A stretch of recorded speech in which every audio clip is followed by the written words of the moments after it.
Okay, so in this video, I'm going to try to get through the Mozart Requiem and all of Beethoven. Don't know if I'm going to make it. There's too much to talk about. But let's go directly into Mozart's Requiem before we begin with Beethoven.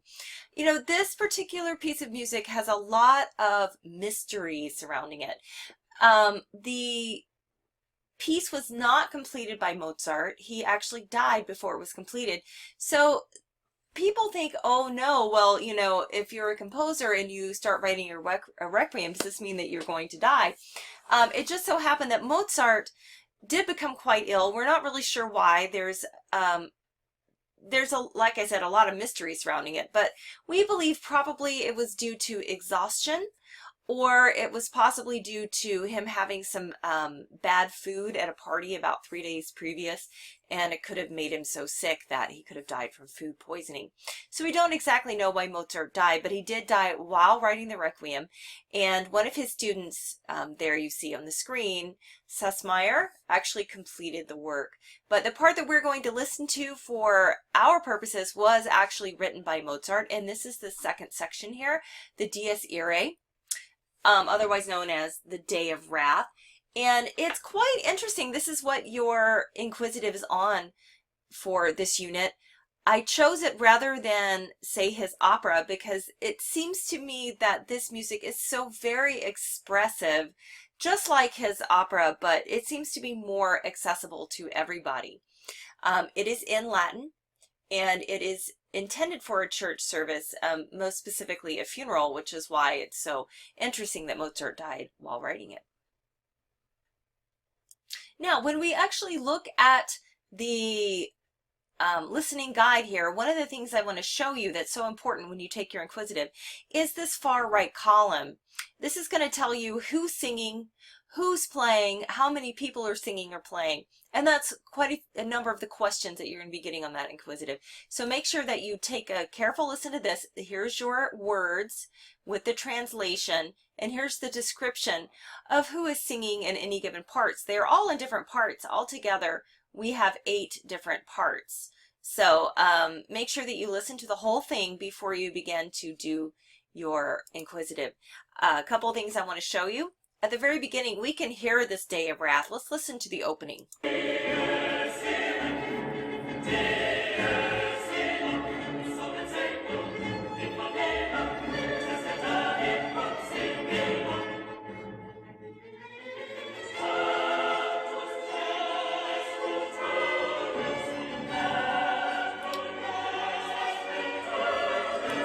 So we really hear this quite strident here. He has something in particular that he really wants to say. It's like, okay, well, there's a day of wrath here. There's a day of reckoning. The judge of heaven is going to sentence you when you die. And it is very intense. Now, we're hoping that we get to go to the good side rather than to the bad side, but here he's talking about judgment in particular. The second section, well, actually it's not the second section. The Tuba Mirum is actually the third section, if you look at your listening guide. I want you to listen to this because this is actually a very important part for a trombone player. A trombone player has to practice this for a very long period of time to be able to play it. It takes a lot of skill to be able to play this. It sounds very simple, but that's what's so deceiving about Mozart's music. So let's listen to the beginning of the Tuba Mirum section.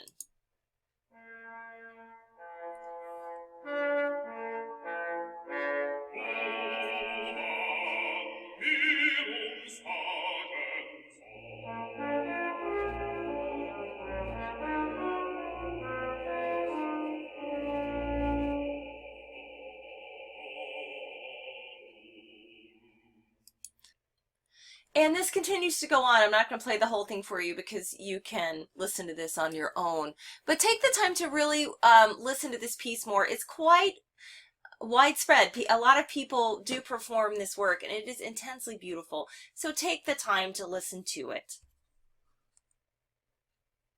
Now, Beethoven. It is so hard for me to abbreviate any sort of talk on Beethoven because he is such a large figure in classical music.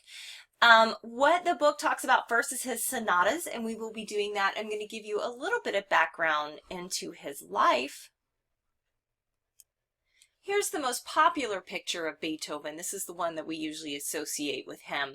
This older composer who's full of Sturm und Drang. He looks like he's very intense and into his work, which of course he was. He was a very popular composer, like Mozart. But the difference between Beethoven and Mozart, well, actually there's a lot of differences. Beethoven was leaning more towards the romantic style. He has more emotion in his music. He really tries to portray maybe his feelings or the feelings of others in his music. And this is brand new.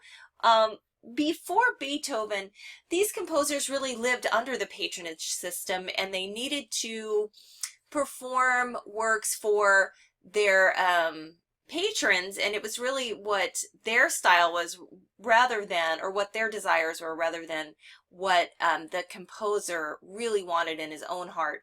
And Beethoven changes this a bit because he's really the first one to become successful at not needing a patron. He was so well loved by the people of Vienna that he was able to do subscription concerts and concerts on his own rather than having to use a patron support.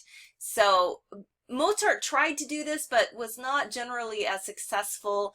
He didn't quite, that system had not quite broken free yet, although he was the first one to really even have any success at it at all. Whereas Beethoven goes and runs with the idea of being a self-sufficient musician in Vienna. Therefore, he's able to write music that's more of his liking and more of his style. And if we go back and we look at this Moonlight Sonata, which is one of his most famous works, and actually one of his least favorites out of all of them, he wrote in one of his letters, isn't there something more appealing than this, or is this really what people want from me? It wasn't his favorite work, but that often happens with musicians.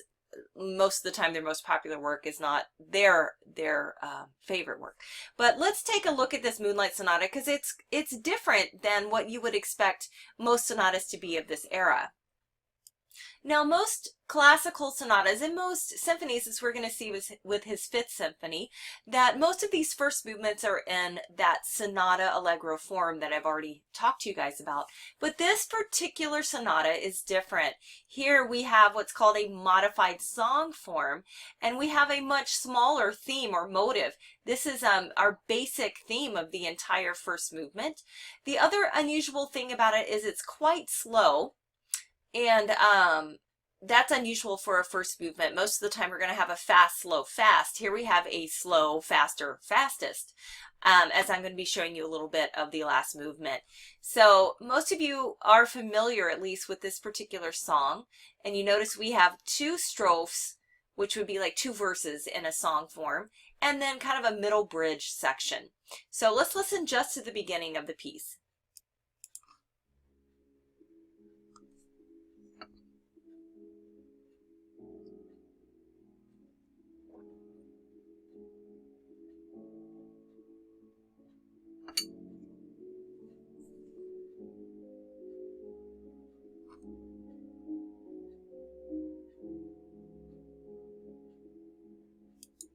Okay, so there we have the very beginning. It's light, it's ethereal. Here it says it's quiet. So, and this is quite unusual for the first movement of a classical sonata. And remember, a sonata is a piece of music for generally 1 to 3 players. Sometimes we have something called a trio sonata, but it's generally considered more of a solo piece of music. Now, I want you to listen also to the end of this, if I can find where it is on here, right here. I want you to listen to the beginning of the third movement of this and listen to how powerful it becomes. The second movement is also available to you in your listening guide, but let's listen to the beginning of the third movement. If you like this, it's actually listed under your external links and you can take another listen to it.